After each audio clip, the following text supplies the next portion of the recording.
एक प्रभावशाली अमेरिकी फाइनेंसर था जिसके संबंध राजनेताओं से, अमेरिका के राजनेताओं से नहीं, विश्व भर के राजनेताओं से, उद्योगपतियों से और इंटरनेशनल जो हस्तियां हैं, बड़े लोग हैं, उनके साथ रहे।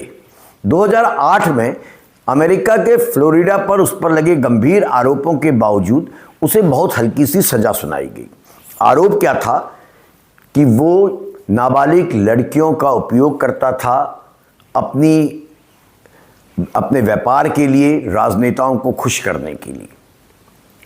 और एप्स्टीन को जो सजा नहीं मिली या कम सजा मिली, उसने अमेरिकी न्याय व्यवस्था की निष्पक्षता पर बहुत गंभीर सवाल 2008 में उठाया था। 2019 में न्यूयॉर्क में उस पर दोबारा संघीय स्तर पर सेक्स ट्रैफिकिंग के गंभीर आरोप लगे। वो अरेस्ट था, जेल में था, लेकिन मुकदमे की प्रक्रिया शुरू होने से पहले ही या सजा होने से पहले ही जेल में उसकी मौत हो गई।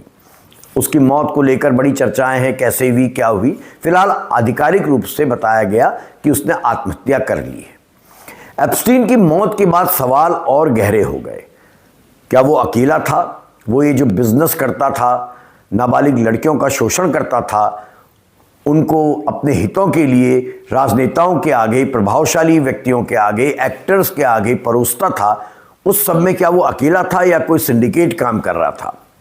क्या उसका इस्तेमाल प्रभावशाली लोगों को फंसाने या ब्लैकमेल करने के लिए किया गया?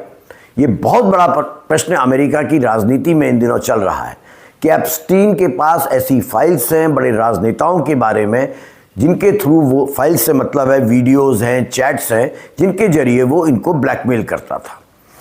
ये इतना बड़ा मुद्दा अमेरिका में बना कि अमेरिका में वर्षों तक ये मांग उठती रही कि एप्स्टीन से जुड़े सभी दस्तावेज पब्लिक कर दिए जाए। अमेरिका में वैसे भी ये व्यवस्था है कि 25 साल बाद सारे ऑफिशियल सीक्रेट्स आउट कर दिए जाते हैं।